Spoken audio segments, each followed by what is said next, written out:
Hi guys, எல்லாருக்கும் வணக்கம் guys. இந்த வீடியோவில் நாம் என்ன பார்க்க போகிறோன்னா, எங்களை மன்னிச்சிடுங்க, எங்கள் தோல்விக்கு இதுதான் காரணம். எனக்கு ரொம்ப கஷ்டமாக இருக்குங்க. இந்திய அணியை பார்த்தா எனக்கு ரொம்ப பயமாக இருக்குது. உலகில் மிக மிக ஆபத்தான அணி இந்தியா தான். அபிஷேக் சர்மா ஒரு அரக்கம்பா அப்படின்னு சொல்லிட்டு மூன்றாவது T20 போட்டு தோல்விக்கு அப்புறம் பார்த்தீங்கன்னா நியூசிலாந்து அணி கேப்டன் மிச்சல் சாந்தனர் எப்படி சொல்கிறது, தோல்வி குறித்து ரொம்ப மனமுடைந்து பேசியிருக்காரு. அபிஷேக் சர்மா ஒரு அரக்கன்னு சொல்லிட்டு ஓப்பனாக பத்திரிக்கையாளர் சந்திப்பில் பேசியிருக்காரு. அவர் என்ன காரணம் சொன்னார் தோல்விக்குன்னு சொல்லிட்டு வீடியோ டீட்டெயில்டாக பார்க்கலாம். அதுக்கு முன்னே நீங்கள் நம்ம சேனலுக்கு புதுசாக வந்திருந்தீங்கன்னா ஒரு சப்ஸ்கிரைப் மட்டும் பண்ணிட்டு வாங்க, வீடியோக்குள்ளே போகலாம். ஆமாங்க, நேற்று நியூசிலாண்டை வச்சு என்ன அடித்தாங்க. வெறும் 10 ஓவரில் அடித்து முடிச்சு இந்த சீரீஸை 3-0 சொல்லிட்டு வெற்றி பெற்றிருக்காங்க. தோல்விக்கு அப்புறம் நியூசிலாந்து அணி கேப்டன் என்ன சொன்னார் கேட்டிங்கன்னா, உண்மையாக இந்திய அணி உலகில் மிக மிக ஆபத்தான அணி, நான் ஒத்துக்கிறேன். கண்டிப்பாக எங்கள் அணி பந்து வீச்சாளர்கள் அபிஷேக் சர்மா முக்கியமாக எப்படி பால் போடணுன்னு தெரியலங்க. அவர் ஒரு அரக்கன் அரக்கன் போல் அடிக்கிறாரு. அவர் செட் ஆகிட்டார்னா அவருக்கு எங்கே பால் போட்டாலும் வெளியே அடிக்கிறாரு. உண்மையாக அவருக்கு எப்படி பால் போடணும்னு எங்களுக்கு தெரியல. இந்த தோல்வி எங்களுக்கு ரொம்ப கஷ்டமாக இருக்குங்க. ஒரு வேர்ல்டு கப் போகிறதுக்கு முன்னே இந்த மாதிரி நாங்கள் தொடர்ந்து 3 போட்டி தோற்றுருக்கோம் T20. இது எங்கள் அணியோட வீக்னஸ் இதில் தெரியுது. கண்டிப்பாக நாங்கள் அடுத்த போட்டியில் அபிஷேக் சர்மா எப்படி போடணும்னு சொல்லிட்டு பிளான் பண்ணிட்டு வருவோம். ஆனால் அவருக்கு இது வரைக்கும் எங்கள் பந்து வீச்சாளர்கள் எப்படி போடணும்னு கணிக்கல. உண்மையாக அவர் ஒரு லெஜெண்டுங்க.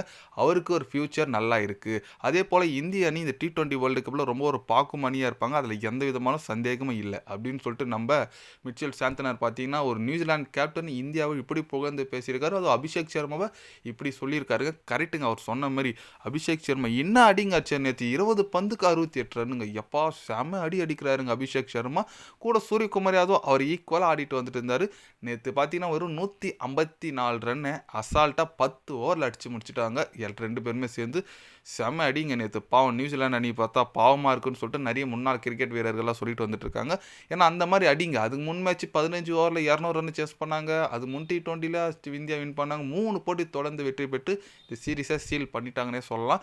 கண்டிப்பாக இந்திய அணி ரொம்ப பெருமையாக இருக்குங்க பார்க்கறதுக்கு. இந்த அளவுக்கு விளையாடுறதுக்கு நாங்கள் ஓடியில் அவ்வளோ பெரிய ஃபார்மில் இல்லை, டெஸ்ட்டில் அவ்வளோ பெரிய ஃபார்மில் இல்லை. ஆனால் நாங்கள் T20 நாங்கள் தான்டான்னு சொல்லிட்டு காமிச்சிருக்காருங்க. வேர்ல்டு கப் வரத்துக்கு முன்னே இந்த மாதிரி பர்ஃபார்மன்ஸ் செம்மையாக இருக்குது. அதே போல் இந்தியாவில் எல்லாருக்கும் பர்ஃபார்மன்ஸ் வாய்ப்பு கொடுத்துருக்காங்க. எல்லாமே சூப்பர் பர்ஃபார்மன்ஸும் கொடுத்துருக்காங்க. ஏன்னா ஹர்தீப் சிங்கு, வருண் சக்கரவர்த்தி ட்ராப் பண்ணிவிட்டு இதில் ரவி பிஷ்னாயும் அதுக்கப்புறம் பார்த்தீங்கன்னா நம்ம ஜஸ்பிரித் பும்ரா கொடுத்தாங்க. ஜஸ்பிரித் பும்ரா கம்பேக்குங்க செம. இது 3 விக்கெட் எடுத்தாருங்க. அதுவும் அந்த போல்டு எடுத்தார் பாருங்க முதல் பந்தில். எப்பா சரியான பந்துங்க, செஃபர்ட்டுக்கு போட்டார். அதனால் கண்டிப்பாக இந்திய அணி ஒரு தரமான அணியாக இருக்காங்க. பார்க்கலாங்க வேர்ல்டு கப்பில் இதே பர்ஃபார்மன்ஸ் கொடுக்குறாங்களான்னு சொல்லிட்டு. நீங்கள் சொல்லுங்கள், நம்ம இந்திய அணி சீரீஸை வெற்றி பெற்றிருக்காங்க.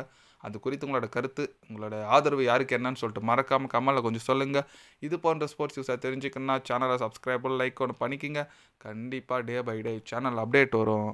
மறக்காமல் சப்ஸ்கிரைப் மட்டும் கொஞ்சம் பண்ணி வச்சுக்கோங்க. நன்றி, வணக்கம்.